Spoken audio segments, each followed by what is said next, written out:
What is going on, everybody? Welcome back to another really unorthodox, out of the box, out of the blue, out of nowhere, off schedule episode of the Geeks 5 podcast. I am your host, the one, the only, the notorious, the Ayatollah of rock and roller, the most chaotic panelist and podcast host in all of Texas, the one, the only, King Mexico, Jesse Goku.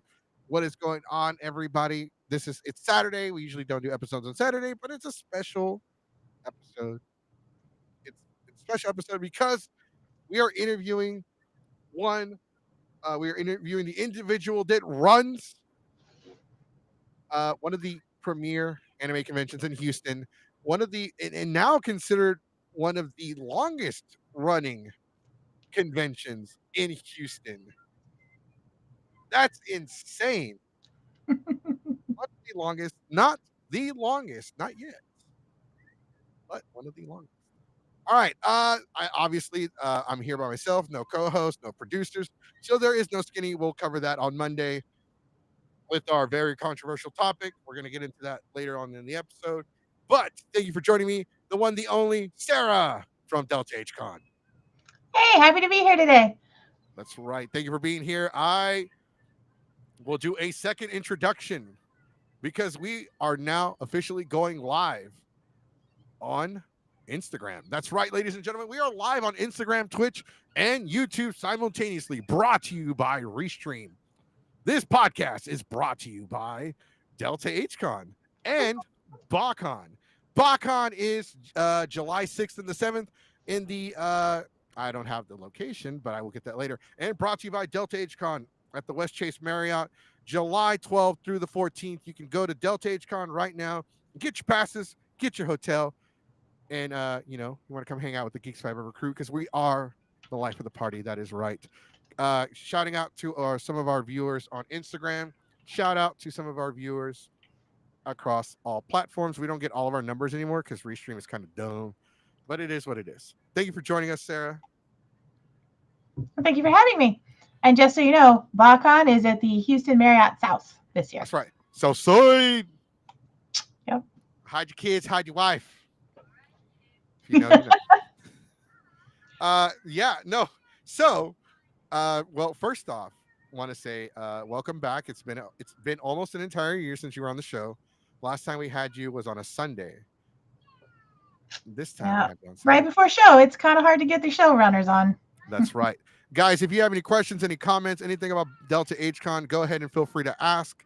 Ask us in the comment section. We will address it. The way Instagram works with Restream, though, I can't show your questions on the stream. It's dumb. But I got you. King Kunta 1991. I got you. Jessica 214 and CMG 1884 are here. Sarah, actually 1884 is one of your longtime volunteers, I believe. She said she did the little waving thing with the Sarah. Well, thank you for volunteering. We absolutely need the community to help us. That's right. I like when they show up. That's really right. When you guys show up and help out, it creates it. It takes more. It's less work for me, right? So let's share the load. All right. But it's been a year since you've been here. This is the 16th year of Delta HCon. 16th year. Now there was a year where you did have to skip. Unfortunately, that was beyond everyone's control, everyone's power. It was 2 years that we're going to not acknowledge in the history books. Everyone was on vacation. We only skipped 1 year then, not 2. Right, but we were still wearing masks and getting social. Technically, I was social distancing before COVID existed. So there's a lot of people in the anime community that do that. You can't. Well, the face mask thing was a trend in the anime community before. Absolutely. I remember seeing the face mask everywhere, and that's something they do like in Asia and different countries in Asia, Japan. They do it in China. They do it in several other countries. Those are just two of the biggest ones. I know they do it in South Korea as well. So it's very common to see face masks here in the United States. So it's a little bit different. People are a little bit more apprehensive towards it. But, I mean, it is what it is. People still wear them, and people don't. Well, you can always still find your ninja masks and your Bane masks and all those things. So they're fun to wear. That is right. Well, first off, like I said, I want to mention again, congratulations because it's your 16th Delta HCon. That is an accomplishment. And I will say this, like it's not for those of you that are watching, 16 conventions is like not easy because there have been I've been going to anime conventions since 2007. I went to the first Delta HCon, the very very first one. As a matter of fact, I still have my badge from the very first HCon. And I've seen lots of conventions. I've seen Kamikaze Con. I've seen Anime Austin, Anime Overload. I've seen Animix. I've seen YuleCon. I've seen Apollo Con. I've seen so many conventions just come be staples of the community, and they just kind of gone away or got absorbed by another convention, or so on and so forth. But Delta has been around for a long time now. And y'all have gone through at least that I know of three. This is your third venue that you've been with. Like you were at Fourth. This fourth. is our fourth venue. Okay. I remember I didn't know if there was a fourth one. I think it was the hotel right across the street from the Galleria at one Yes, we point. did that 1 year. Okay. We were not crazy enough to go back. I mean, I didn't really like that location either. That's where Kamikaze Con was, and I didn't really like that location. Mark, if you're watching the show, miss you, buddy. Uh, but like 16, like wow, I mean, it's crazy because we were sitting down, we were talking about it, and like all right, Delta, like, because we talk about all the conventions we're going to apply for, all the conventions we're going to do panels for, like, which ones are we just going to, like, just go and just not do anything? And are we going to do panels? Are we just going to do press? Are we going to do the podcast? Or are we going to review them? So, like, Delta is definitely in our conversation of cons that we kind of, like, have to, like, I say have to do. It's not that we have to do it, but it's like one of those, okay, we have to be there because it's now become like, okay, Geeks 5 Ever is going to be a Delta. And like, yeah, we help out Delta as much as we can. We do the karaoke. I, which surprisingly runs until like most of the time runs until 4 in the morning. And it's actually, not filled, but it's still a good enough crowd. At 4 in the morning to have the crowd that we normally have is like no easy feat. Like that is not easy to pull off. Yeah. They seem to wander between karaoke and the gaming room, that late night programming. You and I got to give you kudos to that. By the way, your gaming room does not stink. So congratulations on that as well. Thanks. Just making a joke. All right, so we do have so we're going to talk about the convention. So like I said, guys, if you have any questions, let us know. What's up, Bry? You better message me back. Uh, so I did give you like we kind of went over some of the questions we want because we want to go over some key points about the convention. And for those of you guys that don't know, if you want more information about Delta HCon, you can actually go to deltahcon.com or you can Google Delta HCon and the website should pop up. The convention is less than 30 days away. That is right. We are 3 weeks away from Delta HCon. That I is know. crazy. Terrifying. I mean, let like be real with us. Like how like nervous or stressed are you right now? Um, I'm not nervous. Nervous is not what I am. Um, I have deadlines that I have to do stuff to get to the printers this weekend. I have to wrap up the program book and get that so that it's ready to hit press Monday morning. We have a holiday between now and the con, and so that's kind of kink in the plans a little bit with printing timelines.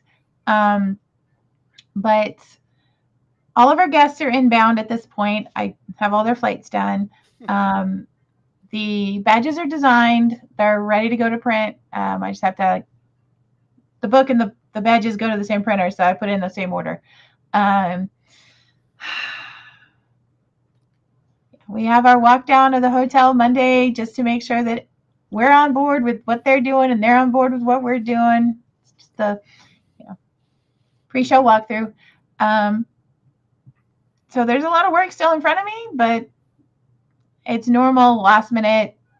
Got to do it at the end because everything changes till right at the end. Right, that's true.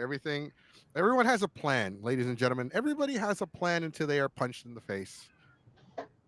And that is very, very true with conventions, whether it's anime, whether it's gaming, whether it's comic, whether it's horror, or whether it's for your 18 plus conventions.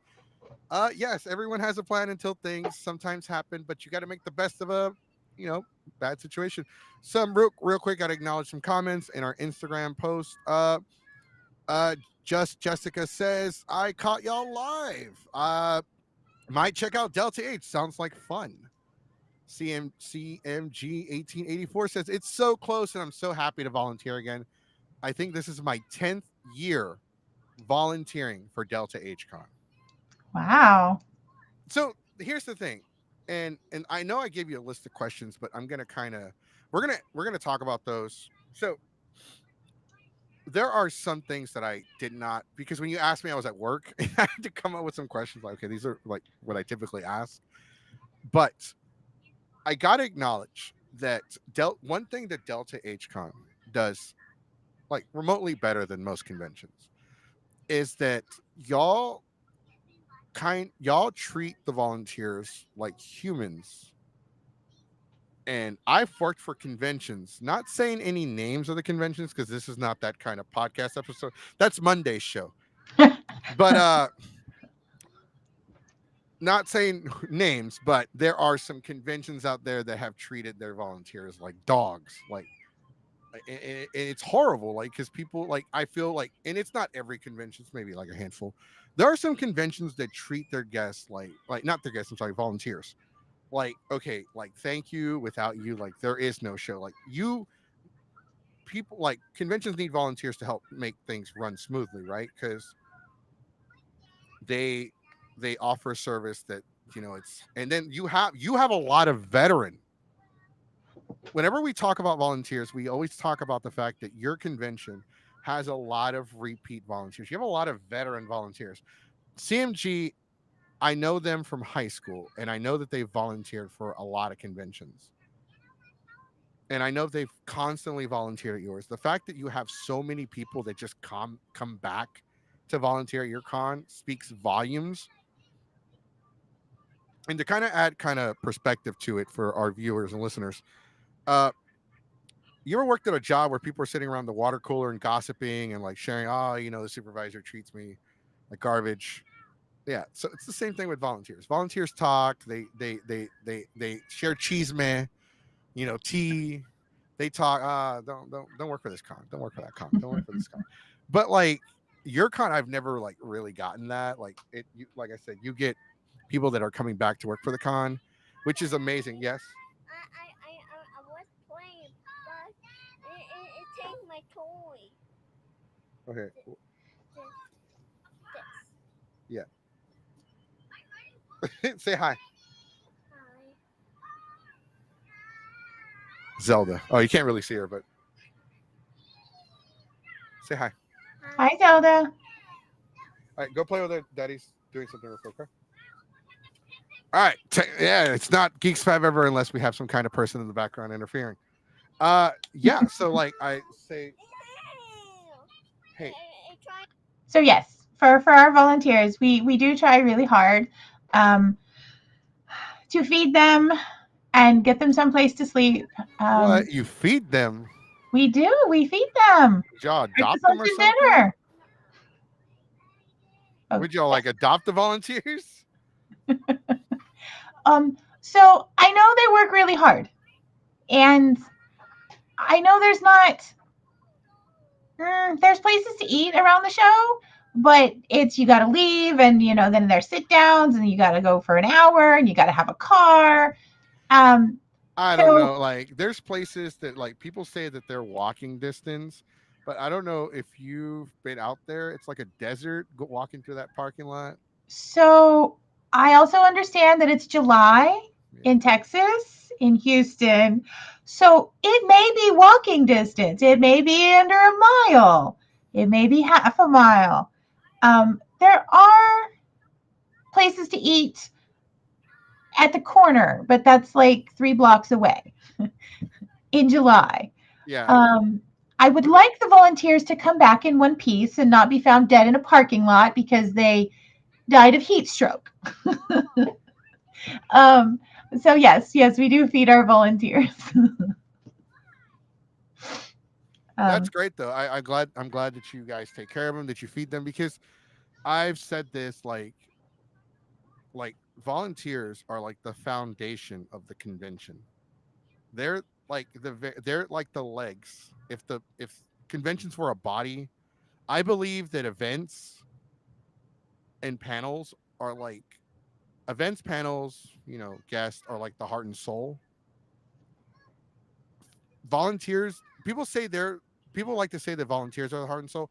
I think they're more of the foundation, because with for any good structure, you have to have a solid foundation, and volunteers really hold up the convention and I think hold it I'd up like to to. counter. I mean, I hear why you say they're the legs of the show. I'd like to counter to say they're the blood of the show. I think Because you it's can have legs and you can have a heart and a soul, but if you don't have any blood, you ain't going anywhere. I mean, yeah, it's true, but like, yeah, okay, that's a good counter. That is a good counter. uh but like I said, and then like the brains are like the staff, because it takes a lot for people to kind of like run, because there's a lot of things that happen backstage. There's a lot of logistics. It's not just like, hey, I want to run a convention, and just do whatever I want and have whatever guest I want. And The staff do a ton all year long. Like the main stage, Mhm. it doesn't just magic itself out of a box. We have to figure out what needs to be there, what we need to get new, what we need to repair from what was there previously, and get it all done. It doesn't happen the day of the show. It didn't happen the day before the show. Um, and the same for the game room. We look at the new games that are coming out. We make sure our consoles are up to date, the towers, all that stuff are functional long before the show gets here. The guest relations folks, they figure out what guests they want to have. They contact them, they get contracts done, they get their pictures and their panels and all kinds of stuff. It's Mhm. tons of work. But if the staff didn't do that beforehand, the volunteers could show up, the attendees could show up, but there wouldn't be a show. Mhm. Not to say they don't do a lot during the show, behind the scenes. They do. They keep the cogs moving. Well, okay, so I'm glad because I just remembered, because when you said blood, I was like, I had another label for the blood of like the body, and to me, I just remembered, to me the blood is the attendees, right? Because the way I Okay. see it is this, you know it's not just conventions, it's anything. Guys, for anyone watching the show, let me put it like this, and I've said this multiple times in any episode that you can look back at. It doesn't matter if you're the WWE, it doesn't matter if you're the UFC, the NBA, the NFL, it doesn't matter if you're a movie theater, it doesn't matter if you're a convention, doesn't matter what. If there are without the fans, there is no show. Right. Without the attendees, there's nothing. Without the WWE universe, there's no Raw and SmackDown. Without the viewers, the fans, there is no Marvel Cinematic Universe. Without the attendees, there is no Delta H Con. So I consider them, because, and I've always said that's been our goal as like a podcast. We are entertainers. We're here to put butts in seats, which we have been kind of good. Like, we've been really good at. I won't, like, for good or for bad.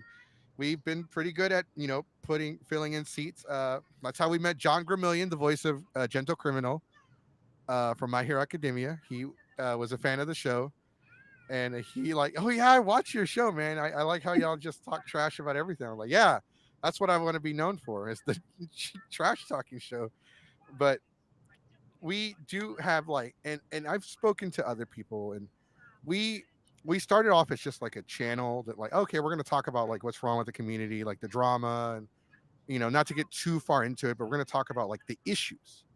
And then we eventually evolved into okay, we're going to review this convention, we're going to review that convention, we're going to interview this convention, we're going to dissect this convention and figure out what happened and what went wrong. Like, we kind of turned into the convention review channel, and people have started taking like what we have to say like to heart. Like, okay, there's this, there's that. Because I spoke to, I'm not going to say which con, But I spoke to one of them, and they're like, "Oh, you know what? They said thank you for the feedback. By the way, it kind of like made us realize how we can improve and like where we can do better because we take actual attendees that okay, did you go to the con? What did you like? What did you not like? But it has to be within the aspects that the convention can control. Like for instance, somebody was complaining in one of the convention group chats, not Delta, but a different one. Uh, like, oh well, this convention didn't wasn't that great because my friends weren't there. There were no room parties. Didn't have this one figure I wanted. I'm like, that's not really a good reason to badmouth the convention. That's just stuff they can't control. And I'm like, what were some things the convention could control that you did not like? And that's when they like, huh, like maybe like this, and this. And so it has gotten better with the reviews. But no, yeah, but with Delta, like I said, the attendees are what I feel are the lifeblood. Because they are what makes everything kind of circulate, whether it's attending panels, whether it's going into the dealer's room, whether it's going to the artist alley, whether it's just walking around and taking pictures. All right, all right. Attendees are the lifeblood. Yeah, Volunteers are the feet. Got it. You were right. I win. It's not, yeah, no, I've given a lot of thought to that, like, analogy. Like, I definitely did not just come up with it overnight. Right. We We've got, got some people in the chat, and the con can't do anything about the lack of Taco Bell around the hotel. once again, Deacon Rap. Is he even performing at Delta? Deacon, Yes, he is. He's got a couple of panels and I'll, otaku rap performance. okay, I'll make sure to stay busy during his show. I gotta throw shade. Um, Nah, I'm messing with him. He comes on my show. I come. We both go on each other's shows all the time, and I'll throw shade at him for loving Taco Bell, and then he'll mispronounce Spanish words. It's a well, love hate relationship. Geeks 5 Ever does have a panel. That's the first half of the otaku rap concert. So you want to keep I yourself busy. You are busy. am busy. I am definitely going to be Legit busy during the busy. convention. Yes, Not just an excuse. yes. And here it's so one of the things. So one of the questions I wanted to ask that I'm going to kind of chop in half was that this is the 16th convention. Mhm. So tell us a little bit about running this convention because obviously it's been what 17 it's been actually 17 years, not the 15 years going into 16. It's been So 16 for 16. it's 18 years for the company. Okay, 18 years. Mhm. So it didn't start in so Delta H Con started in 2008, but the company started before. So our first year was 2007 for a company. The first show was 2008. Okay, okay, I was about to It, say it, it takes 1 to 3 years to set up a show. this is by the way, that's a good point. Thank you for saying that. That is a thing that people don't realize. It does take at least a year to plan a con. If you want to have a good one. Yes, if you want to have a good one. If you want to have a dash con, 2 weeks. Oh, is that the one that had like the ball pit? Yes, yes, that one will always be the con in a warehouse with a ball pit in the middle. I feel bad for those attendees. I really do. I mean, it could be worse. There was a thing with Willy Wonka where the only one employee showed up and tried to make it work, and she became like meme famous. Did you hear about that? Can't say I did. Okay. Uh, I I I heard it was like a Willy Wonka themed like attraction, and it was like when people bought tickets and showed up, it was almost like DashCon. It was awful. It was pretty awful. Sounds like it. So yeah, but like going back to the my point, it does take at least a year. You got to plan out like it's finding venues, planning out like what are you going to do for where you're going to put your artist alley, where you're going to put your dealers, con ops, getting staff together, you know, figuring out like there's a lot that goes into it. There's a lot of backstage stuff that goes into it.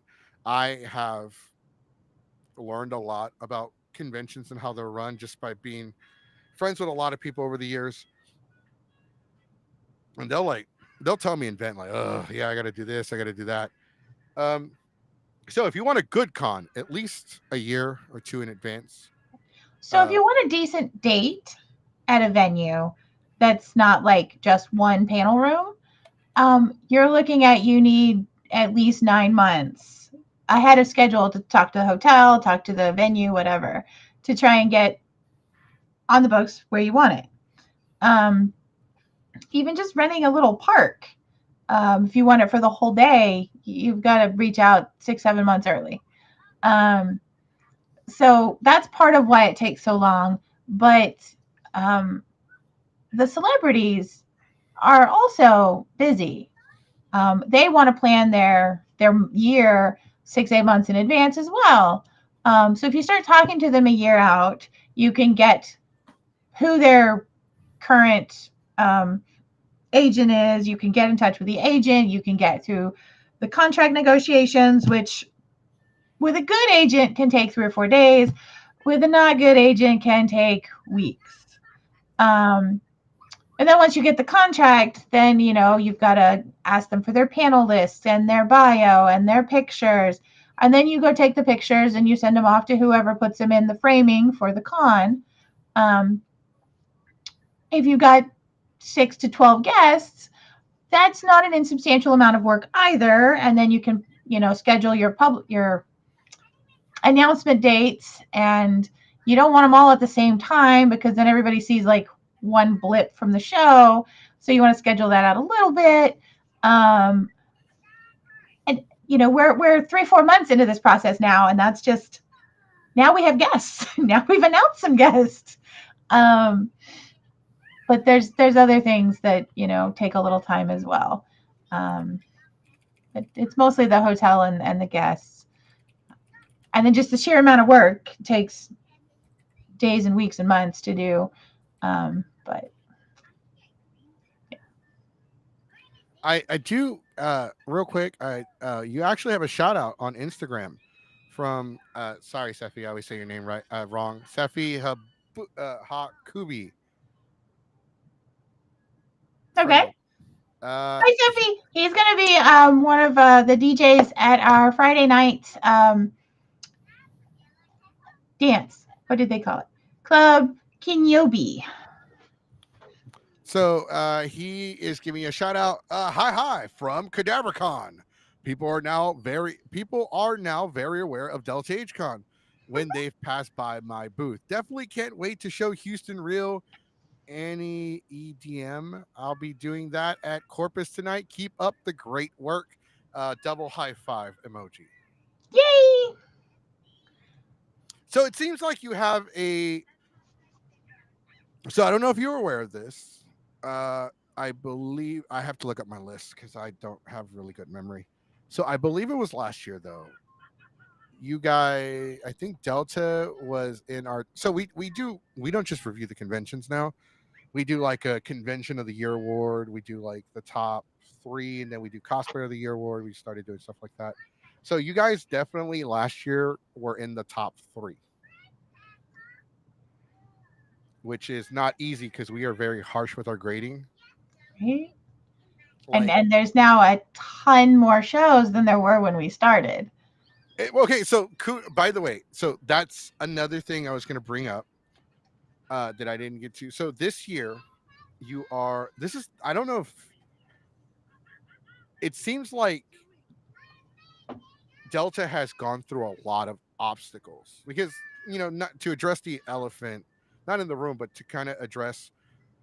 You got the con has not had an easy last 2 or 3 years because it seems like y'all like it's not anyone's fault. It's not your fault. It's not, but you have been on the same weekend as another convention in like the Houston area at least twice. I think in 2022 or 2021 it was Comic Palooza, and then the following year it was BotCon.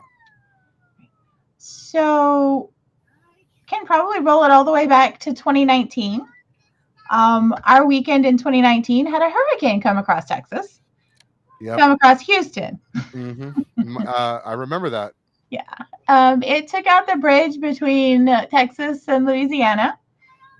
Some of our staff could not get here. Like the hurricane rolled in like that Wednesday, Thursday time frame. So we were doing pack in.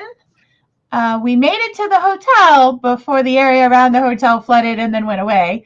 But yeah, that was a rough weekend. Um, there were quite a few of our guests that had trouble getting in. They made it at the end, but they had to do a lot of the guest relations folks had to do a lot of reshuffling flights on the fly because Houston Airport just wasn't working. um, but yeah, that was 19, and we all know what happened in 20. Um, 21 Comic Palooza was on our weekend.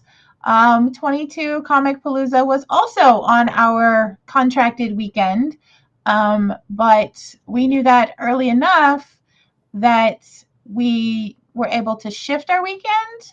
But unfortunately, there was a brand new con in town called BotCon that was on that new weekend. We did not know that BotCon was a thing till like way too late. I apologize to BotCon. I'm really, really sorry. I did not want to do that to a new show, but I honestly just did not know. And then 22, did we have to move? I think 2021 was Comic Palooza. Right. 2022, you weren't up against anybody, but 2023 was BotCon. Was it? Yeah, because the so I go based on like when I wore my Captain Mexico armor to BotCon last year, and Mhm. that version of the armor I didn't have until uh late 2022 Well, after Delta. I, two years in a row, we were on the same weekend as Comic Palooza. The second one, the first one was so awful. The second one we shifted, and whichever year that was, we ended up on the same weekend as BotCon. So Right. And I'm Comic sorry. Palooza is it's Way too not big to go up against. right. Well, I was gonna say like you guys did really well against going up against Comic Palooza. Comic Palooza is owned by the city of Houston, so they kind of just throw everything at it and see what sticks to the wall. Uh, it has gotten a lot better. I will say that this year, the year that y'all went against them, though, y'all had when it came entertainment wise. I remember the year that y'all had when it's the same weekend as them because I hated that year because we did so it was Friday. I had to do the I DJ'd a wedding that originally wanted to be at Delta, but they decided to relocate. I DJ'd that wedding, then I came to do karaoke until 4 in the morning, and then I remember going to my room, showering, taking like a power nap, and then going straight to the Georgia R. Brown Convention Center for Comic Palooza that Saturday afternoon, and then I came back midday to run the rest of my stuff for Delta. So I was traveling between the two conventions, and then I traveled between the two conventions the same year you were with BotCon. But like, I digress though. It's not an easy feat to go against another convention because you're splitting up the fandom, you're splitting up the fan base, you're splitting up everybody. But you guys did great. You did really well. Um, Delta has had a lot of trial and error, especially when it comes to like I'm not gonna lie to you. I've had some panels that aren't that great. I had some panels that were like, oh, they filled up the room completely and it was amazing. And I'll probably get a Nobel Peace Prize for ending, war. But there were some where like nobody showed up. It was awful. It's bad. And I feel like Delta is one of the few cons I've been to that's not afraid to like give people a chance that are new. And that's one of the things I have to say that's very like respectable. Like I respect that a lot because one thing I've noticed about the community is people complain. Oh, I've been applying for panels at like 10 different conventions and no one's approving my stuff, right? Because I'm new. I'm new, no one's going to give me a chance. But I feel like that's not the case with Delta. Not saying that Delta is the only one that does that, but definitely Delta is one of the few conventions that do give a lot of new panelists a chance to figure out if this is something they would like to do on a regular basis. Well, we definitely look at every panel that comes in. If you've presented your stuff in a way that kind of gives us a warm fuzzy, that you'll show up, you'll run your panel, it won't go off the rails. Um, it might go off the rails because you're new or whatever. Even experienced panelists can go off the rails. It depends on the crowd. Um, but you're right. We're not afraid to give people a chance simply because they've never done it before. Hmm. Um, I know we've got a couple of new panelists this year. Um, they let us know, hey, this is the first time we've ever done a panel. We're only putting in one because we really don't know how this is going to work, but we'd like to give it a shot. There is one panelist that is, they're not a part of Geeks Forever, but they're associated with us, and they actually help us run karaoke. You approved their what is it called? Something ghost category list panel. Something about ghost and like. Yeah, they're looking to talk about ghosts in the framework that Ghostbusters does. So I don't know if you've actually. So the guy that's hosting that panel, he actually has an entire catalog of like not, the ghosts are categorized not based on how powerful they are, but what kind of like what they can do, like like certain abilities. Can they talk? Can they levitate? Like control objects. Like I don't ever want to meet Slimer. right. I'm too much of a neat freak for that. So I will say this about that. He showed us that list, and I'm actually really impressed with it. Like I was really like taken back. Like we, and he covers more. Like it's not just Ghostbuster ghosts. Okay, like what kind of categories? Casper. Like yeah. I don't know. Supposedly he's got he can touch things and he talks. So is that a phantasm? So they're, I guess they're based off of categories. Like I think he's like a category 3. But he goes over like all kinds of ghosts, like Beetlejuice, Danny Phantom, Casper, like different ghouls and specters and anything supernatural. I think it's a great list. And there's like his list actually inspired us to do a panel. I don't think I don't think we're introducing it at Delta, but it's called like the top 20 worst main characters in all of anime. Yeah, I don't think that I remember that one being on the list. I try to limit how many panels I'm trying to limit how many panels I do for cons because I'm starting to feel a little selfish. Because we'll submit like 10 to 20 panels and some people are like, do you want to do all of these? I'm like, yes, all of them. Like, do you want to break? No. Well, there may be some shows that need you to do more than others. Yeah, there's some they're like, okay, you got 10 panels, and then there's some where like you get two. Because I've seen you work and you don't eat. uh You should no, eat. yeah, I mean it's Delta's one of the few ones where I eat because they have a buffet breakfast that we pay for.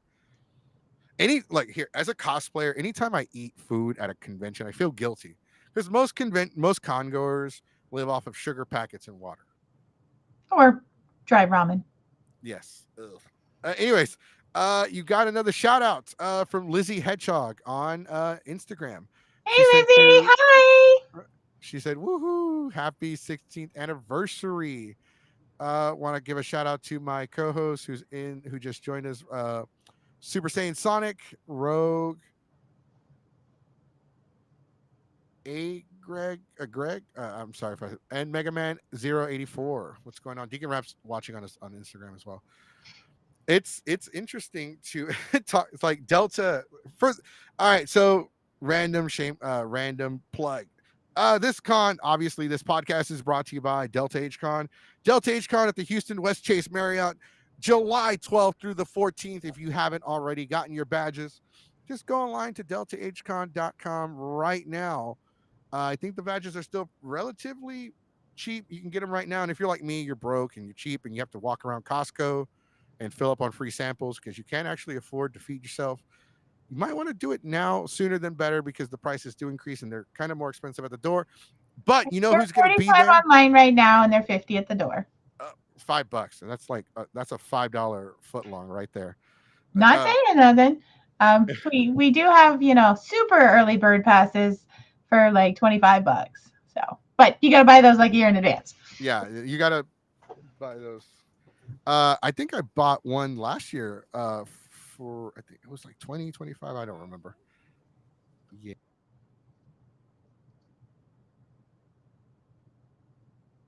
All right. So I do, but when it comes to panels, you guys always have like a good list of panels. There have been some panels that are like, okay, but that's like I said, it's like you said it. It's not. It's like sometimes it's just maybe the panel, not. Sorry, my daughter threw me off.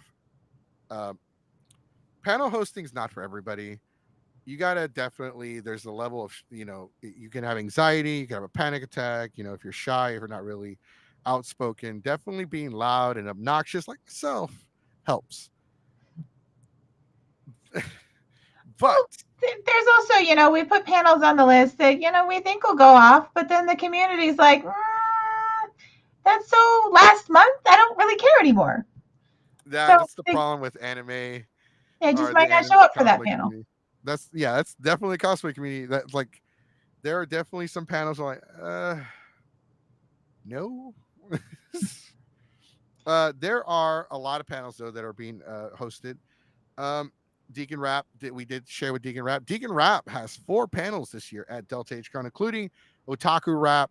For those of you that don't know, Deacon Rap is like trying to be like Eminem, but about anime stuff. I mean that in the best way. He knows I'm. Speaking of which, for those of Deacon you Rap or watching, Eminem?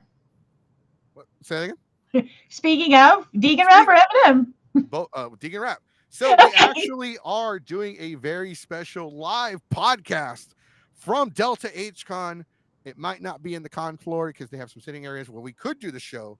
We might do it in our suite. We might do it in the con floor, but we will have a special podcast during Delta HCon. And we have the Monday before Delta. We have our so the Monday before Delta HCon is our go home show. And to kind of explain to Sarah a little bit and to our audience what a go home means. So wrestling shows they always have the one show before their big pay-per-view, and they call it their go home show. It's a promotional hype episode, right? So that's pretty much what we do. Our go home show is going to be the go home show for Delta and our BACon review. And then we have our official Delta HCon review the Monday after the convention is over. And during the show that Friday night, we will be broadcasting live from Delta HCon. So make sure you check it out. We have like a lot of things going on, guys. So much hype, so much going on. Representing Geeks 5 ever this coming weekend, though, it's going to be Deacon Rap. He's going to be like a semi-social associate of Geeks 5 ever representing us at Etchy Expo Dallas. That's right. Etchy Expo Dallas, the Big D. If you check it out this Friday in the Dallas area, we also have BACon and Delta. Go to deltahcon.com right now. Do it. Make sure you join Geek Cyber because we will be there. We we don't just bring the hype, we are the hype. All right. So one of the questions I wanted to ask you. So, and you kind of like touched on this a little bit. So with the increase in cons in the state, and not just the state, like nationally, right? Mm-hmm. Like, does it is it posing like a real big challenge for you, especially being like there are some years where you're gonna like not by, on purpose, but sometimes you're just gonna end up on the same weekend as another show, and it's not just Delta. This year, like Fan Expo was like I forgot what weekend they were on. Comic Palooza was Retro Palooza. It was Comic Palooza and Retro Palooza same weekend. But does it pose like a challenge to you like every year knowing that there's an increase in convention, and it's not just anime conventions, we have all kinds of conventions now. So I'm not gonna lie, it is a challenge. Um, we tend to do contracts in like 5-year chunks. So I'm already contracted all the way out to 26. And after this show, I get to work on my 27, 28, 29, and 30 year contracts. But um, when I did this 5 year chunk, I was looking and I do like a calendar and I put a bunch of pins on it for clusters of shows. Like I look at what's in Houston and they're one or Houston's one color pin, Texas is another color pin. Big things that have like 10,000 people or more are a different color pin for like outside states. Because I know that we draw from our vendors, we draw from our guests, and we draw from not as much the community, but still some people in the community, even nationwide shows. I don't tend to look at international shows so much. Um, I got to stop somewhere. But the increase of pins in Texas and Houston when I was looking in 2021 and 22 was like astronomical. We've had 7 or maybe 8 new shows here in the Houston area come Mhm. up in the last 3 years. Um, and I mean, Houston had 3 shows. They had OniCon, still going to call them a Houston show, even though they started in Houston and then moved to Galveston. We had Matsuri, and then we had Delta. We had some others come and go in the last 16 years, but mainly those 3. Um, but now we've like tripled in the Houston area in the last 3 years. Mhm. So it's not an insubstantial amount of shows that the attendees get to go, okay, cool, where do I want to go? Because as you mentioned, um, anime fans spend all their lovely money on anime stuff. And when there's but tons of shows to go, like 10 shows, there's 12 months. If they're in the same month, oh man, that's your whole paycheck. Yeah, I mean, right now as we speak, I'm trying to financially prepare myself for Delta, and like I'm like, ugh, I'm gonna have to. Who wants to sleep on my floor? Any takers? So yeah, financial. There's so I don't know if you realized it or remembered, but there was an increase of conventions in like early before 2010 and the mid 2010s. There were a lot of anime conventions. There was like YuleCon, like there was I forget I'm forgetting the names are like, I can't remember a lot of the names. But we did have a flux at one point of anime conventions. And then like they kind of went away because there was way too many. And now I feel like that's kind of the case, but not so much as anime. More, it's like people are like doing like we just had Fan Expo. Like, what is Fan Expo? Oh, it's just whatever you're a fan of, we got it. Right. Uh, you had Retropalooza, they're Gaming Con, but they had like the Ninja Turtle cast. You have you had Allcon in Dallas, which they're kind of just everything, right? They're like mostly science fiction, but they're kind of everything. They're trying to like do more anime stuff.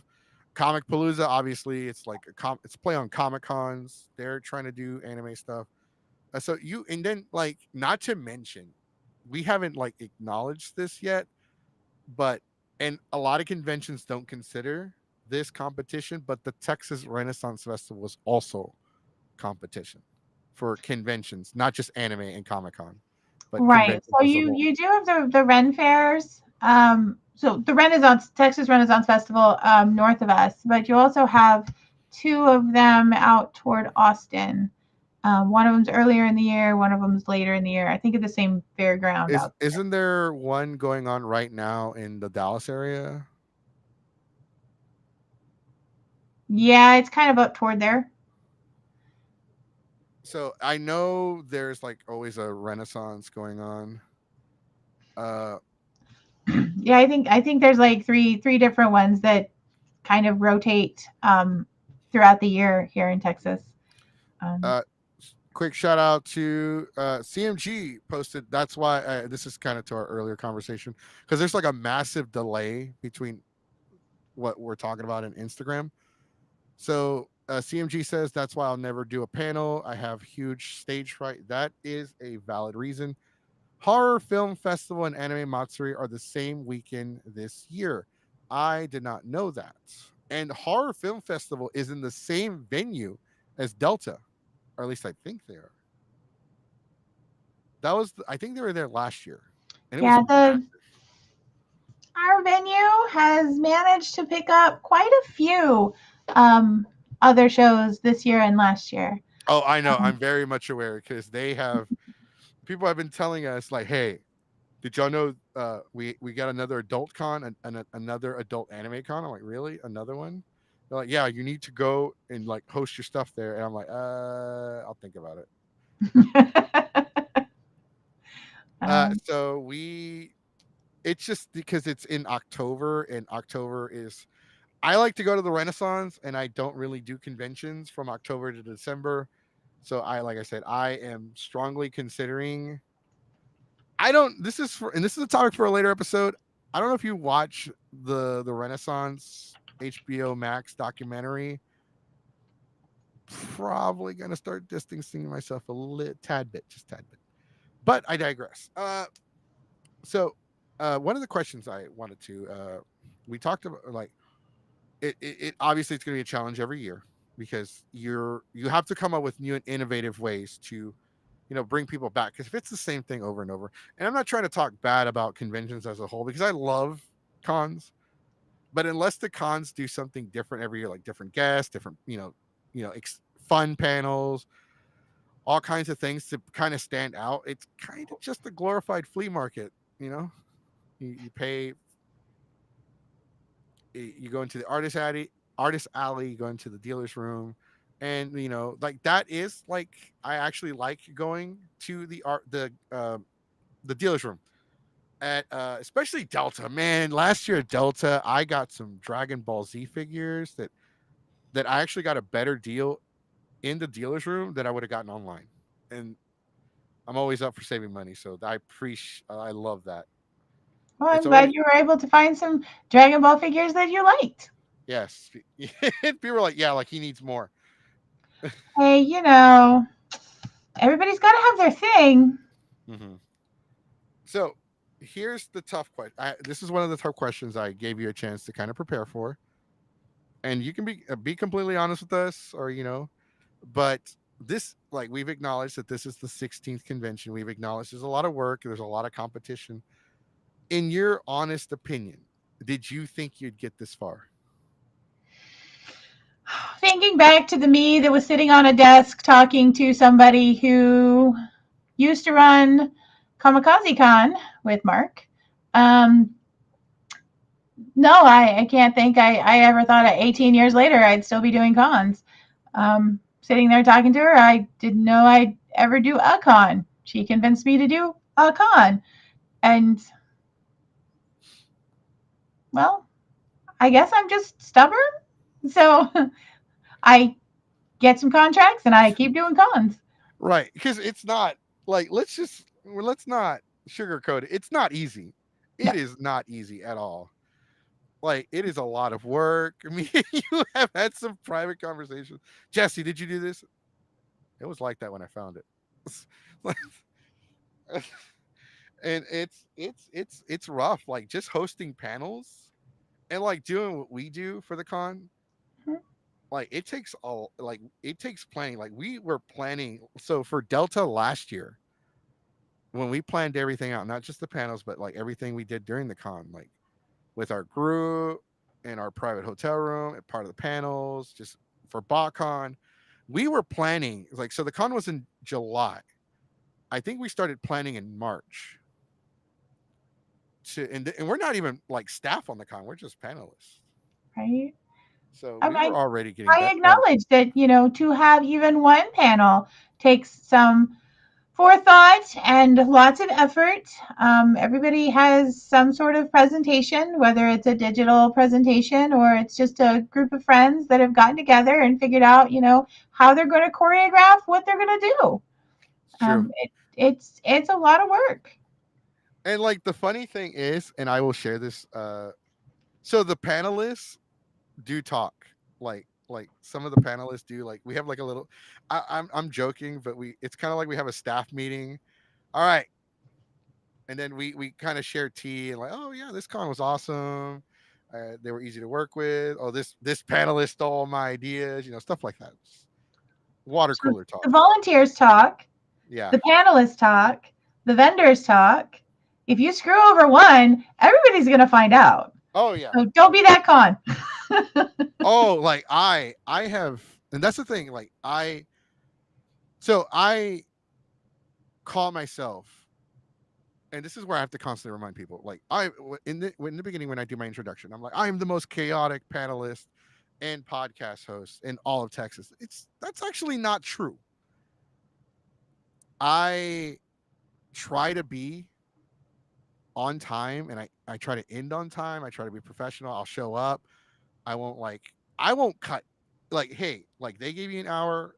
I'm not gonna do anything until your hour's up. I do get upset though when people go over their time. Like I will get visibly annoyed. Like, hey, you were supposed to end at 11. It's 11:05. Right? I was supposed to start at 11:05. You're not out yet. How can I start? Like I can't set up while you're doing your thing because first off, I wouldn't want you to do that to me. Secondly, like, hey, where's the it's proper etiquette. You gotta be like on time, and they give you time to set up, and like the thing is, like, it's very important as a panelist to be on time, to kind of like, if you're gonna destroy the room, at least clean up after yourself, or put it back together, or if you're gonna be late.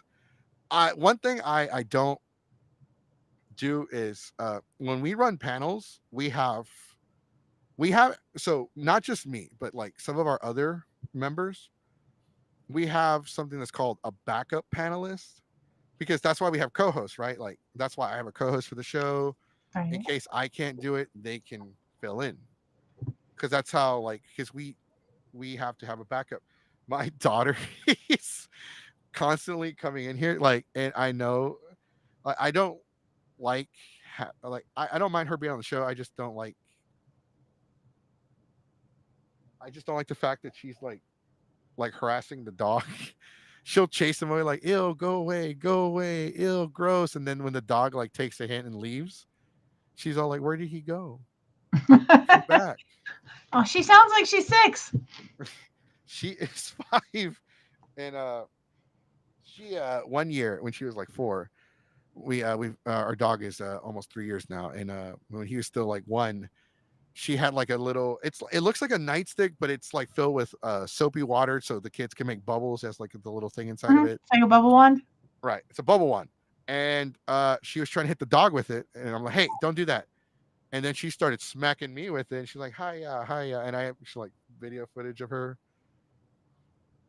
She's, I just, for those of you that don't know, I just got my daughter. I got back to Houston. So I'm a little exhausted, a little tired, but I'm glad she's here. I took her with my friend to Build a Bear. That's why when you text me, like, hey, I'll be there in 20 minutes. We actually went to Build a Bear. I've never been to Build a Bear. I don't know if she's ever been to Build a Bear, but we took her for today, and I think easily we spent like $60. I did not know Build a Bear was that expensive. I knew it was a little expensive, but $60 were spent on Build a Bear. I did not. I did not. I wish somebody had, because now I want to Build a Bear because they have Simba. They have Simba from the Lion King. I'm like, oh, good Lord, they have Simba. How much is So Simba? should I tell you? I'm sure they can also make whatever your favorite Dragon Ball is into a bear. I mean, what? No, what? I don't want to. Okay, I don't want a bear. See, I don't know if. See, now I'm conflicted because do I want to build a bear dragon? Because the Simba makes sense, right? Because it's You can adorable. pretend that teddy bear ears are lions. Well, no, it's not a. I don't know why it's called Build a Bear, and they got like Pokemon now. So it's kind of like it was teddy bears. Now it's like everything else besides bears. I don't even think they sell bears anymore. I They didn't see. do. I didn't know that. See, I didn't Yep. see a single bear. I saw. Well, then again, I saw Simba, and like my eyes were locked. I was like, I need Simba. I need Simba. And then they told me how much. I was like, I'll come back for Simba later. Right. Yeah. My day job is working for Axiom Space, and one of their zero G flight or one of their space flights had a zero G indicator called Gigi, and she's a bear from Build a Bear in our Axiom spacesuit. They so CMG, by the way, CMG, it was a joke. The whole the boo that convention. Boo, that was just a joke. It wasn't meant to be taken seriously. But she says she has Isabel. Is it Isabel from Animal Crossing? Is it Isabel? Yeah, I think it's Isabel. Isabel. Oh, we got I don't know. You can see that chat. I can't. yeah, it's on a what's it called? Instagram, the gram of the instance. Uh, seven Android 17 is in the has joined our Instagram live stream, and Miss Tina 210 has joined. Welcome, welcome. Paradise Anime Inc. has also joined us. So Delta is fast approaching. We've talked about that. It's definitely, like I said, I've seen you at the cons. I've seen you stressed. Yes. Lots of things can happen at the con. Like last year, like one thing that one thing that I like about the convention is that you're like the guys that run your safety team. We don't say security, we say safety because Texas, but they do a great job. I'm always like, I've talked to them, I work with them. As a matter of fact, we started the wristband thing for the karaoke panel. Like, hey, the hotel has a bar. So if you're gonna bring that with you, we need a CID because I'm not getting my panel shut down because you decided to take some spicy water and you're not old enough to ride that ride. Right. So we're always looking for ways to kind of help and like kind of just make things easier on y'all. And I think the like when somebody said like the wristband thing helped out so much because we knew who was of age and who wasn't, and that kind of like helped out a little bit. Right. Not serving alcohol to underage minors is a really good start to a good panel. Getting yourself in trouble by the law is not a good start to a good I'm panel. not I'm not going to jail for any of y'all. Right. No, I'm sorry. No offense. No jail. Right. Right? I mean, if I'm gonna go, it's gonna be for something I did, not. But Right. no, I wouldn't do that. Anyways, no, You but got a little 5-year-old that needs you to stay out of jail over there. that's true. I gotta buy her more Build a Bear stuff, and Or, you can go back to your bubble wand and her Haya and just call it, well, her name is Zelda. Just, put her in that new Nintendo game that Zelda's a playable character. all right. So it's funny that we call her. I didn't think Zelda was like a super common name, but apparently it kind of is because there's a lot of kids that are named Zelda, or there were a lot of people named Zelda, or the aunt from Sabrina the Teenage Witch was named Zelda. Hmm. And but Robin Williams did name his daughter after Zelda from the game. And my daughter is named after Zelda from the game. So, what you probably need to realize is the generation that's having kids now is the generation that grew up with Link and Zelda. So Zelda was a great thing for them. So when they grow up to have kids, Zelda's still a great name. So, are But what you're saying is that don't be surprised when somebody's walking around with their kid going Optimus Prime, get over here. yeah, I wouldn't be surprised about that either. Which, I mean, it's cool. I like the names. I do. I like that my daughter's name is Zelda. It's very. I thought it was a little bit more unique. I wanted to give her like a different name like Girlku like like Goku but with girl in the front instead. But my the mother of my child was like no. Yeah, yeah, good call on that one. I don't know if she's watching. Uh, so what Even if she's not, it was still a good call. so like we have so much going on for Delta HCon. There's so much going on. It's definitely going to be one of those weekends to where people are talking about it. People are talking about everything that's going on.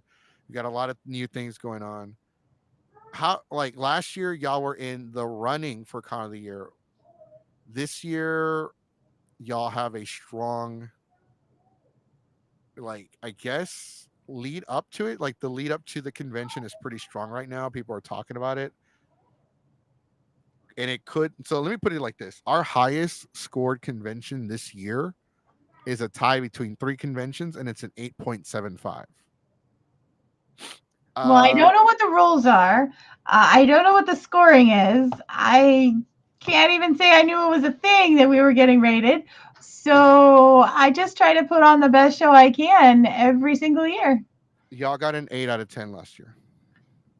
Nice. It's based off of average too. So like somebody gave it a lower score, so it brought the actual score down. So maybe I shouldn't have mentioned that part. I mean, I how can't affect how the community that you pick to participate in well, that. Uh, I don't even pick. So the way it works is, so we take different. So the way it works is this, and I'll share that with you.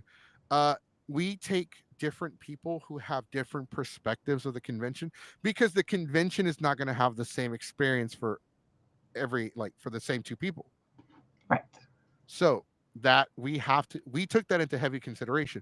One person could have loved it and give it a perfect 10, and one person could have showed up and they were absolutely miserable.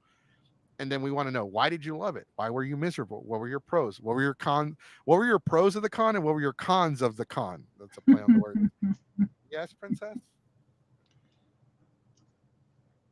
Say hi. I think your mom's watching. You want to say hi? Hi. So yeah, so like we do rate I'm y'all, starting. and the rating system is just to kind of like, Starting. you're dirty. Starting. What's dirty? Starting. Okay. You're fine. Uh, I'll take care of you in a minute. Okay. Starting. I'm almost done. Starting. I'll get you a treat. I got to bribe her with treats. So we do review the conventions, but the convention is not to like badmouth the convention or anything like that. We don't want to do that. Some people have taken it that way, like, oh, how dare you talk bad about our convention, like yada yada yada. Like, no, that's not the purpose. The purpose is to kind of address where you can improve, and what doesn't really need improvement, like what works and what doesn't. And then what one person likes about the con, another person might not like. Like, some people love the viewing rooms. Like, oh, I love the viewing rooms because I always chill in there, sit down, take a minute to unwind, watch some anime I've never seen before. I'm like, okay, that's interesting. And there are other people like myself that think they're like a waste of space, but they're like part of the anime convention tradition, so I understand why they're there. Yeah, I'll help you in a minute. I'll help you in a minute. Tell grandma. So I think, like, there's my opinion though, right? But I never like downscore like a convention. So you guys have done really well, and you guys have come a long way from the first Delta. Like, I was at the first Delta, and I have like been to most of the Delta H cons, um, and I have to say that you guys have come a long way. Like Delta from 10 years ago, and I mean like 2014, is not the same Delta H con from last year. Well, Because if we like, stop growing, if we stop changing, if we stop learning, we just stop. but Like, there's another thing that you just mentioned, growing. So as a convention, and sorry, I didn't mean to cut you off, but as a convention, are you happy with the current size that you have? Are you looking to like expand? I think we still have room to grow the community at our current venue. Mhm. Um, if we grow too much where we are, we'll have to get a different venue, which is not bad, but in Houston, you've got venues of like the tiny variety that are good for maybe a wedding. You have three in the category of being able to host a convention the size of Delta, um, at least hotels. If we wanted to change the format of Delta to something that had more of a start and an end every day, as opposed to we open on Friday and we close on Sunday, and there's cool stuff to do all freaking night long Friday and all freaking night long Saturday. Um, less stuff at 3 to 5 in the morning, but still stuff to do. Um, if we wanted to fundamentally change the way Delta works, there's two other venues we could do. So that's five in our size. Anything bigger than that, we're at like the Marriott Marquis or the Hilton Americas right next to the George R. Brown, and they've got 3 times the floor space, and Hmm. even their tiny room is the size of our large panel room. So we would have to go from being like a 5,000 person con to an 11,000 person con to change venues. Hmm. And I've seen some shows that grew that fast. They also failed really fast because they weren't able to keep up. Because what you need to run a 3 to 5,000 person con, attendee con, is not the same back end business framework, and the amount of volunteers and the amount of stuff that you need to run an 11,000 person con. I mean, it's Which brings up a good point because I think, and the reason why I asked that, because people don't realize that. Well, we spoke to another convention, and if it's not my daughter, it's the dog. Everyone's knocking stuff off my desk. Hey, don't mess with her. Build a bear. Costs money. Uh, who don't realize that like it's not just a simple, because people ask all the time, oh, why doesn't this convention just grow bigger and like have like a bigger venue and just bring more attendees? It's like, would you say that you kind of said that it's not the same as running a 3,000 person con to a people don't, I guess people don't realize or just don't catch that it's a lot of work to run a convention that massive. right. So Austin, San Antonio, and Dallas don't have the same venue restrictions that Houston does. They have some middle of the road, um, between the 50,000 square feet that Delta's in and the 200 and some odd thousand square feet that the Marriott Marquis or the Hilton Americas are. That's the venues are 3 times the size here in Houston, but in Dallas, Austin, and San Antonio, there's one in the middle. There's like a categories in the middle there. Um, so yeah, I don't know. It's you need more staff because you've got more rooms, you've got more attendees, you need more safety folks, you just need more everything. Um, the other thing that comes with drastically changing venue sizes is every con is at the whim of the attendees. We front load the cost of venues and guests and travel and all of that, and a lot of times we just hope people show up. Like we do the marketing, we do pre-sales, so we've got some idea of how many people are coming. But every show I've been to and the showrunners that I talk to, they all say the same thing. Half or more of their attendees show up day of. So they have to have a fairly decent pocketbook, um, at least the first couple of years before they get the roll going of, the attendee showed up, I paid off my bills, I have a little bit to do the next year. Um, Hmm. and if you're trying to change venues and you're looking at, okay, well, my spend has been this much for this venue, and it goes up every year because the venue, has more taxes and more overhead and whatever, just like you do on your house and or your apartment or whatever. Um, so Yeah. their cost goes up, so our cost goes up because their cost went up. But if you're in like this venue size, and they're roughly the same price depending on it, price per square foot. And then you try to go to a venue here in Houston that's 3 times the size of where you were, it's also 3 times the price or more. Right. So Yeah. there's a lot of shows that just like, I have to stay small because I can't afford to be big. I will say, so you brought up the business, the logistics portion of the change in venue. There's also, I will say, from an attendee standpoint, when it comes to conventions changing like drastically from size from one size to the next, I feel like part of Delta HCon's charm, because the size it is, it's not a big convention, but it's not a small convention. It's because the with the smaller conventions, when I say smaller, something that's not like 10, 20, 50,000 people, right?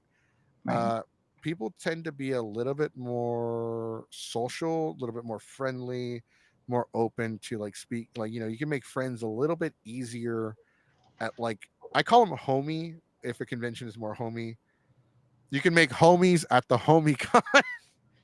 That was awful, I know. But I will say, uh yeah, I like the smaller cons because it's easier to make friends, easy to meet people. We always make new friends every year. Like, we always have to, our we have like an open door policy with our group. We invite people, like, hey, we bought like 6 boxes worth of pizza. We noticed you haven't eaten anything all weekend. Would you like to join us? Stuff like that. And one thing I'll say, like, working with Delta H con side, because it's the con size is so, like, I like the con size. I've been able to not just work with you, but work with other people, because I usually don't really, not that I avoid you, but I don't talk to you that much during Delta, because I seen you, like, you have like 5 seconds between every task. Yes. I am So the marionette holder. I'm like, hey, I have like, hey, because we were talking, we were making a joke, like, hey, we need to figure out what's going on. Should we? And like, oh, there's Sarah. Let's go talk to her. I'm like, no, let's go talk to somebody else. If they need Sarah to get involved, they'll go get Sarah. But talk to somebody else first. Probably a good Yeah, idea. I'm like, the only time I almost got you involved was like, I was like, hey, uh, I need the press thingy for my badge. And they're like, well, do you have your email? I couldn't find my email, and I needed somebody to vouch, like, hey, I'm here's press. I want my press thing.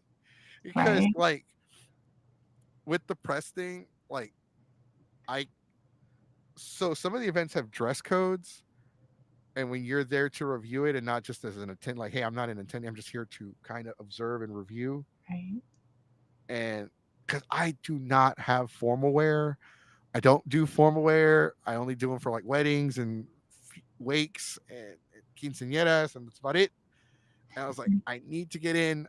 I need the press thing, because they're not going to let me in unless I go put on some pants. That sounds awful, but that's not what I wear. Shorts. I love shorts, so I don't usually wear pants around the con. As a matter It's of fact, I July walk. in Texas, so Yeah, it's shorts. hot. Why not? It's devastatingly hot. So I'm like, I don't want to put on pants. I need the press thing. I was like, oh my god, where's Sarah? They're not giving me the press thing. And then, but somebody else came by. I was like, hey, tell them I'm pressed. They're like, yeah, he's pressed. All right, cool. I was like, yeah, Hey, but Mark's on. Hi, Mark. wait, where? In the restream, Mark just said, Oh, "Gotta love Delta HCon." yes. I have seen Mark Birdie before in one of the Houston groups. They used to do some Pokemon stuff. What's up? I've never officially met you, but I have seen you around, sir. How are you doing today? Thank you for watching us. Oh, we're on. Oh, he's commenting on Facebook. Oh, yeah. Now that I look, it does say the little service that they're from. Yes. My boy Randy live on a Saturday. Okay. Yes, sir. Special edition. We now do. This is our 18.5 episode of season. It's season 5, 18.5 episode number. We're doing more content, more weekly content. So be prepared to see more Wednesday shows, Thursday shows, Saturday shows, and more Friday shows. That's right. We will be live streaming. We're going to try to live stream from the conventions a little bit more. We've never really done it before, but we're going to try because we want to be more active. Uh, is there anything about Delta this year? So every that you are doing that's different. I know every year you have different guests, and it's got to like, that's got to be tough getting different guests every year. But is there something about this year in particular that you're kind of like excited about, or like, oh, that's interesting, or it's just like, Well, I mean, since the first um first or second Delta, we've had some sort of dance event. And we've tried the more EDM type dance, and we tried the formal dance, and it seemed like the formal had more folks. So we kind of doubled down on the formal. And last year, there was a gentleman from the community that wanted to try the EDM type dance again. And it wasn't too bad. The community kind of liked it. So we've doubled down this year on Friday night. We have Club Kenyobi coming on. The DJs that are coming in, DJ Barry Toki, Sefi Hakubi, and Kohei are going to be our DJs for that night. They worked with us to come up with the name that Delta could keep, Club Kenyobi. So going forward, we'll probably do that as well as our formal. Because I mean, like I said, we started trying to figure out the dance thing, and EDM just wasn't a thing back in the 2007, 2008 that like hit off with our community. So we tried the steampunk for a while. It didn't really work either. It did, but it didn't. So we do try the evening stuff, and we try to evolve with the community. So this year, we've got Club Kenyobi coming in, and trying to figure out how that's going to work. I don't know Japanese very well, but I think I remember it was like Friday night party or something like that. Yeah. Y'all And had some interesting stuff on Friday nights. Last year, y'all had like y'all had some kind of slumber party thing going on. yes, the Homestuck community. I was like, I totally forgot what they're called. I was just looking at them. I The thought it was Homestuck super. community has always been a pretty good showing at Delta. The last couple of years, they've not so much done panels, but this year they're doing panels again. And they have a PJ party. They have a PJ party for Friday night. I apologize to our viewers. I have two people fighting for my attention right now: the dog and my daughter. This is Hero. He's the Geeks Five dog. Ah, stop it. And this is Zelda, the Geeks Five princess. Can y'all both stop? I can't work with these conditions. So we do have some comments in here. 12 Ang says we love Delta H. That is one of our friends that regularly goes to our events during Delta. We've never officially met, but I've seen you a million times, especially at karaoke. Yes, that's normally where you see me. I love the size of Delta H Con. The panels are all fantastic. Wish you guys would have Kaza back. Kazaha. They're a Japanese band that's touring the United States. We would just have them back. It just their schedule and our schedule just haven't lined up the last couple of years. I will admit that some years of Delta H Con, we definitely like did some crazy stuff. Like we had a concert in our hotel room, and in order to get in to watch the concert, you had to have a Delta H Con pass. That was interesting, and I remember everyone hearing about it. They're like, "Did you have a concert in your room?" No. Who told you? It's like, yeah, we heard about that. but so the thing is, we do some crazy stuff, but we actually, so we don't trash the room. The one thing that we have strict rules: one, you have to bathe every day. Two, Soap is good. Soap is your friend. So today's podcast is brought to you by soap. I will do that during my like karaoke. I'll be like, all right, ladies and gentlemen, shameful advertising segue. Today's karaoke is brought to you by soap and water. Take a bath. So yeah, we do that during the show. We try to be The funny. breeze does not count. Please take a bath. That's right. Axe Body. Today's podcast is brought to you by Axe body spray is not shower in a can. Yeah. And So we've uh-huh. always kicked around, little trinkets and things to give away for the show. And every year somebody brings up, hey, can we have soap as a giveaway? And I'm like, no, no. Speaking of which, I do have to put this out there. This is more of a serious thing.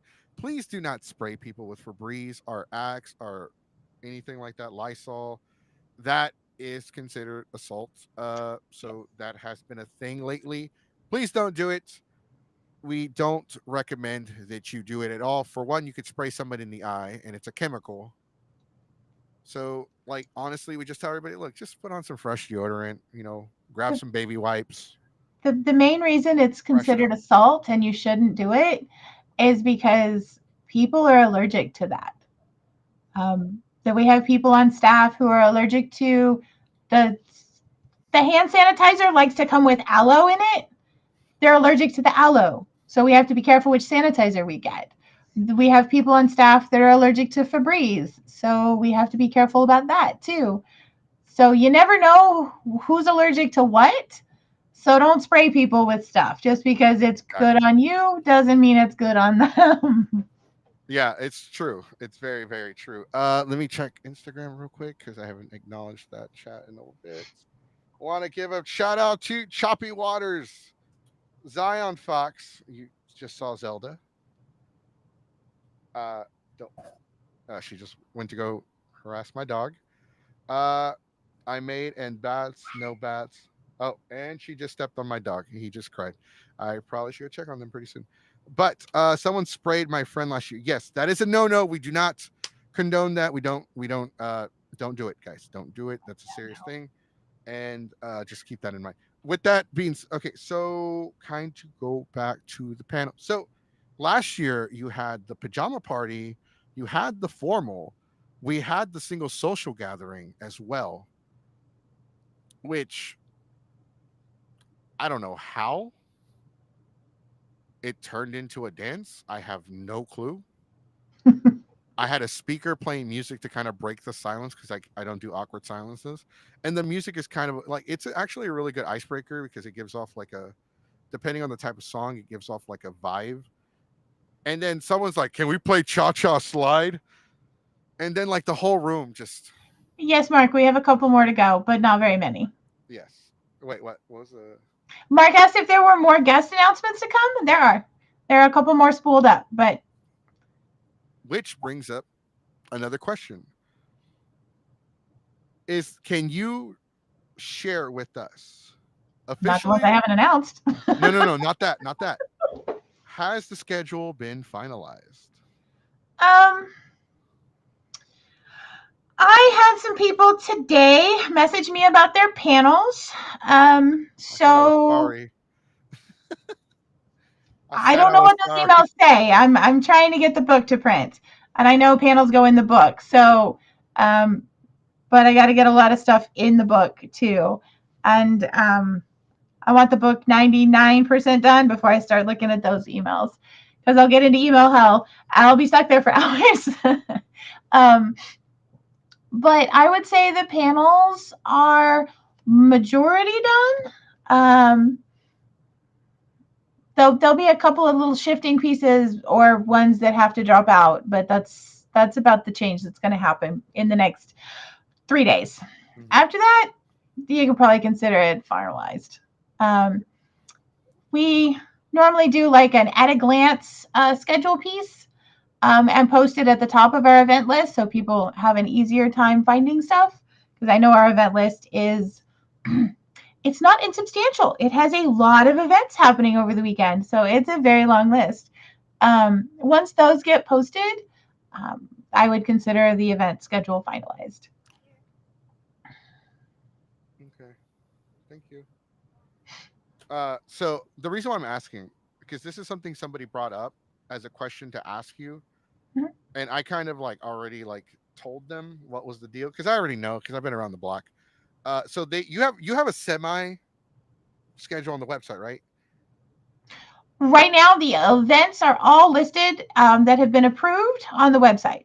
Right, but no, no, no.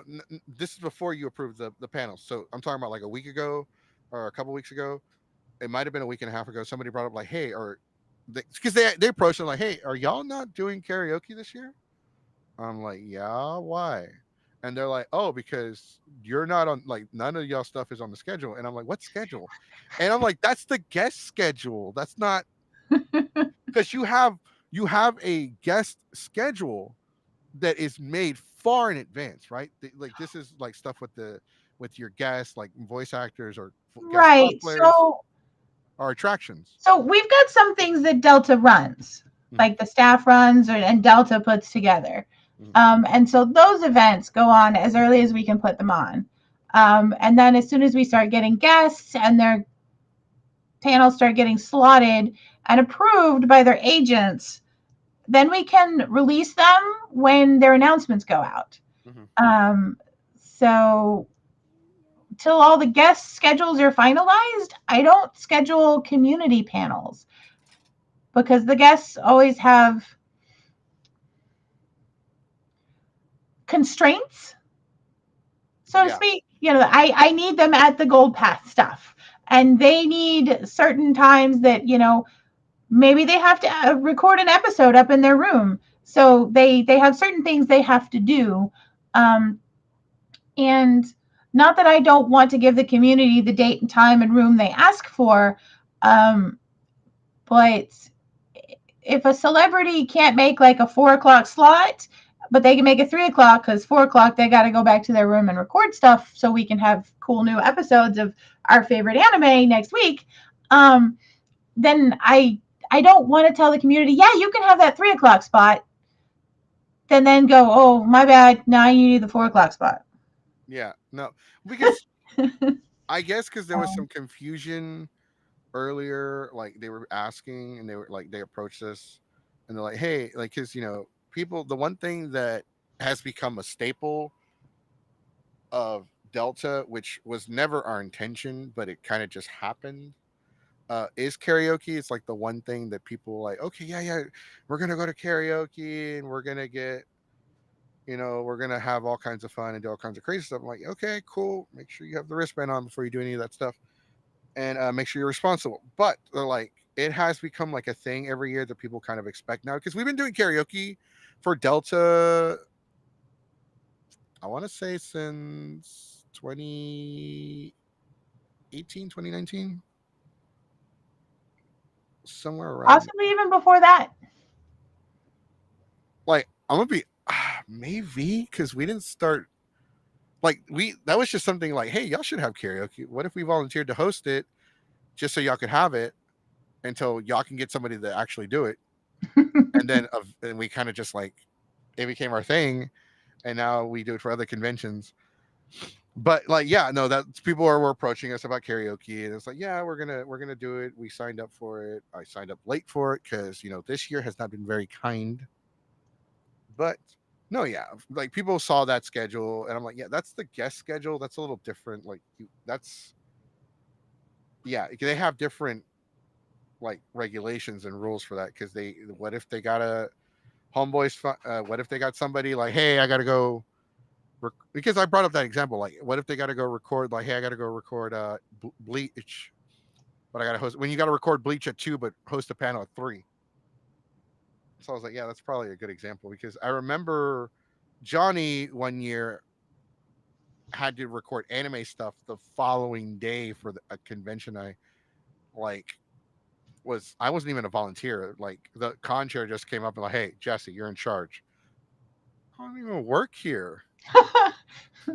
Oh, that's was there a ball pit involved with that No, one? Okay.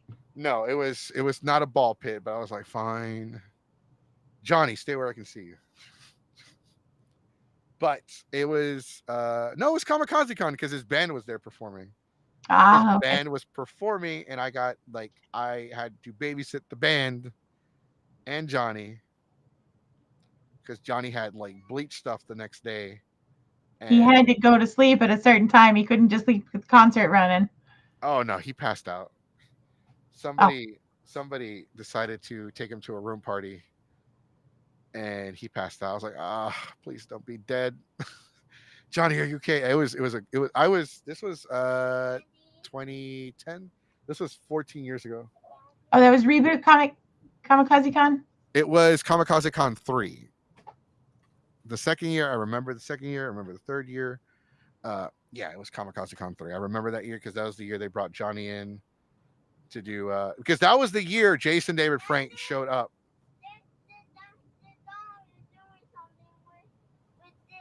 Okay, I'll stop him in a minute. All right, so we are down to our final question of the day, and then we're gonna go ahead and wrap up.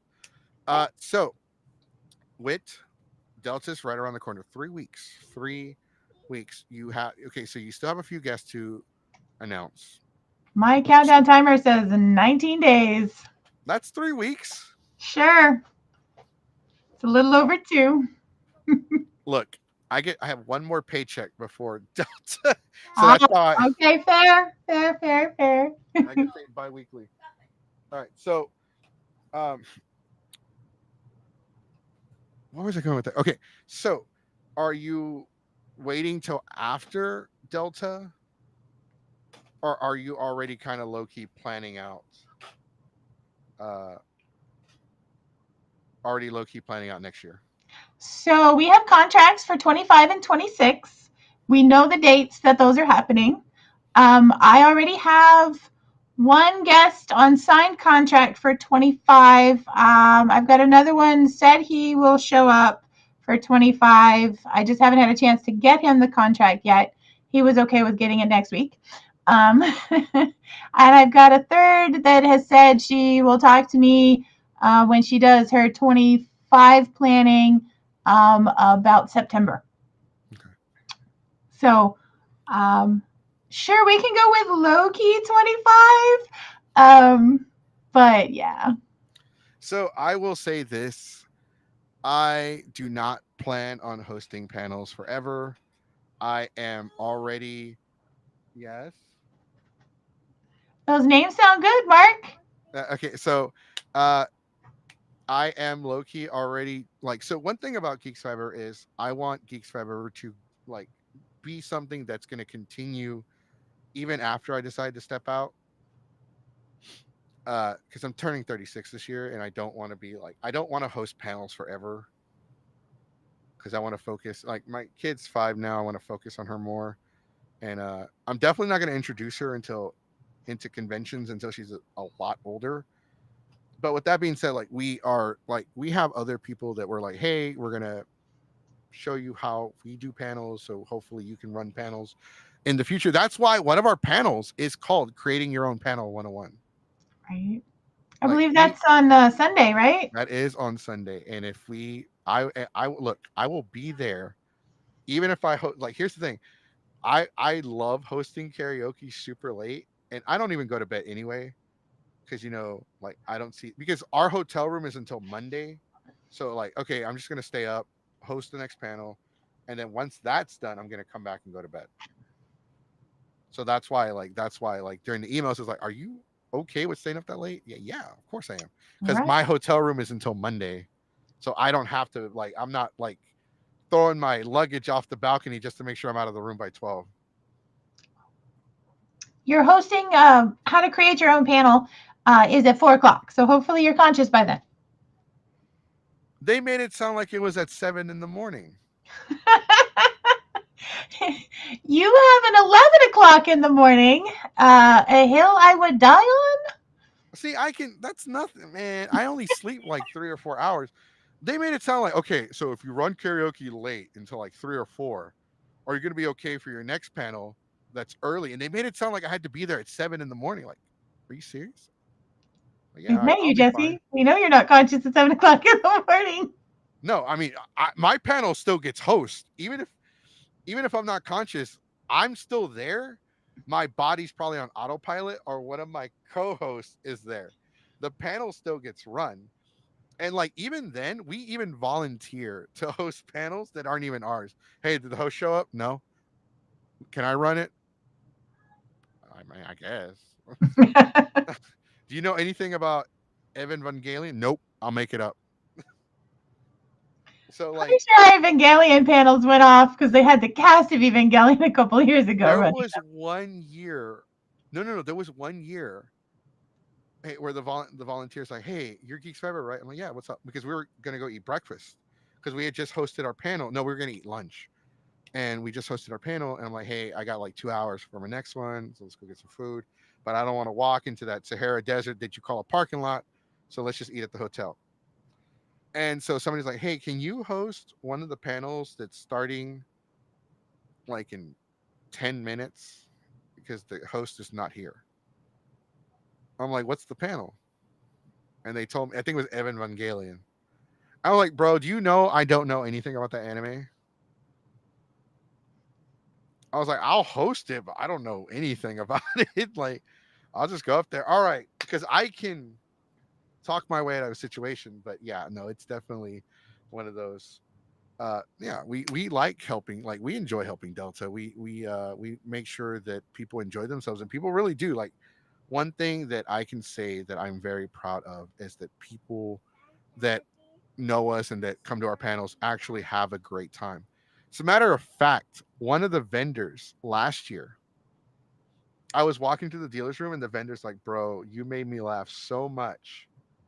He bought me a figure from another vendor. Like, he bought me a Dragon Ball figure from his competition. Like, hey man, there's like a figure I wanted. I can't afford it. It's like $30. He's like, I'll get it for you. I was like, I didn't know. I was about to start crying. I was like, thank you. Yeah, well, We're I, actually about to I, go I to do the store in a kind of minute. like the community that Delta is. The vendors, the volunteers, the attendees, everybody, they're a lot like family. It's true.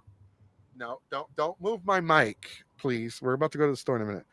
Uh, is there anything that you would like to say about Delta this year to our audience, like whether they're watching the recap or they're watching live from Instagram or the Book of Faces?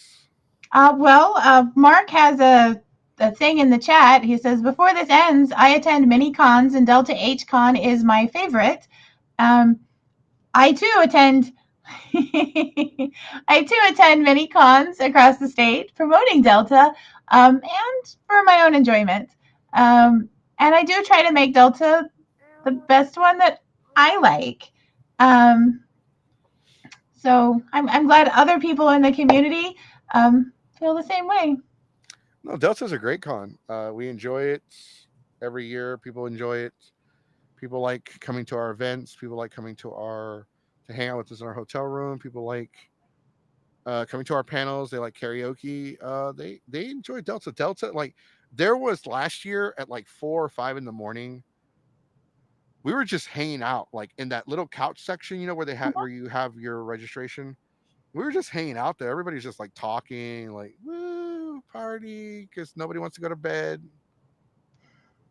And yeah, I mean, like, You go to bed, then the fun ends for the day, and Delta's one more day closer to being done. So I yeah, get it. yeah, because Sunday it's like, all right, time to get our stuff and get out of here. At least get out of the hotel room because they're gonna charge you for an extra day. But like Delta definitely is one of my favorite conventions. I enjoy coming to it every year. Definitely, we are looking forward to this year. It is after BotCon, so I am working both conventions. But it's not on the same weekend, so you don't have to do both in the same day. That's good because I'm not. I don't. I know I keep saying I don't ever want to do that again, but I'm pretty sure, not Delta per se, but I'm pretty sure there's a convention where I'm going to have to work both in the same weekend, and that was tough. That was not easy. No. No, don't recommend it. Just sign up Well, for one con. in general, for the community, I'd like to say we've got lots of cool things planned this year for Delta. We really do hope you come out and have another year of enjoyment. That's right. All right. So just real quick, gonna plug in your socials. Follow us. Make sure you follow Delta HCon at Delta HCon on Instagram, the Facebook, the Twitters, the Yep. Twitches, the YouTube, you can find us just about anywhere at Delta HCon. Even on the website, it's deltahcon.com.